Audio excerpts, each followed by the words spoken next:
Oh, that's the reaction that every Clemson basketball fan has had for the last week. My name is Houston Burnett, and welcome to Hard Pass, presented by the Morgan Thomas Show. Simply put, the last 7 days to be a Clemson basketball fan haven't been great. Let's start with the most recent game with Syracuse, okay? A little more respectable, closer. Syracuse ends up pulling away at the end. The real disappointment there wasn't that Clemson was able to defend the three at all, and I also feel like Clemson didn't attack Syracuse zone defense as much as they could. P.J. Hall was stellar, as he always is. Chase Hunter came in and really rejuvenated the offense as far as it went on the other night against Syracuse. But the problem wasn't even the issue that I had with the Syracuse game. The real issue is what happened last Saturday night in Littlejohn. So let's break this down, all right? Clemson versus Boston College. Boston College has a losing record overall, not just in the ACC. They had a losing record overall going into the game. Boston College is coached by Anthony Grant, former Brownell assistant. Brevin Galloway is one of the guards on Boston College. If you've heard of the last name Galloway, well, Brevin's brother played for Clemson as tight end, who his name is Braden Galloway. So you've got already those little minor storylines. Cute, but Clemson should be able to chalk up the dub. Clemson gets up in the game by 23 points. 23, I believe it was 32 to, or maybe it was like 34 to 11 at one point, 23-point lead in the first half. And Boston College chips away and gets it down to 9 at halftime and slowly but surely chips away at the lead in the second half and is able to hit, Brevin Galloway, by the way, hit a shot at the end to beat Clemson 70-68. I would rank this as the second worst loss in Clemson history. The only reason I wouldn't rank it first is because a near identical scenario happened in 2017 in the NIT when Clemson blew a 20-point second half lead to mid-major Oakland. And I have the same feeling then that I have now. It's a little bit of malaise and hopelessness for this team. And I don't want to sound ghoulish, but that's not a good look.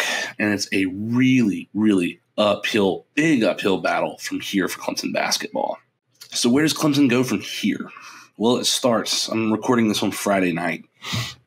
The next game is tomorrow evening, 6 p.m. ACC Network against Pitt. Another team similar to Boston College. Pitt is listless right now. Jeff Capel is a foot out the door. Clemson has to win this game. I cannot overstate this enough. For Brad Brownell to even remotely quell any kind of hot seat talk, he needs to beat Pitt tomorrow and win convincingly. This doesn't need to be, oh, well, Clemson's down by 13 in the first half and has to battle back. Pitt is struggling this year, and Clemson should win this game. But Clemson should have beaten Boston College. And I don't know what to tell you. I honestly don't know what to say as a Clemson fan supporting this team this year because the talent is on this team. They can shoot, they can drive, they can get to the line. But there's so many flaws with this team as far as, one, making free throws. Still an issue that happened the other night. Clemson had a chance to knock down some crucial free throws and couldn't do it. And then two, what we've come to know as the Clemson cold spell, where from game to game, there's at least a 4+ minute stretch where Clemson just cannot hit a shot, a layup, anything, can't swing the ball, can't do anything, can't score points. And it's enough to swing most games. It's happened, I would say, in most, if not all, Clemson losses outside of Notre Dame this year, where Clemson has a lead, goes on a major cold spell, and can't capitalize, and ends up losing a close game that otherwise wouldn't have been if you just did some little things right. Just score over the course of 4 minutes, or just make a handful more free throws. It's little things like that that make this team go from a borderline NCAA tournament team to now being on the bubble of being in the NIT. And look, I'm not going to go on a tirade about, who needs to have a job, who doesn't need to do that. I don't think that's a time to talk. We're midway through the season and a lot could change. But I will say this.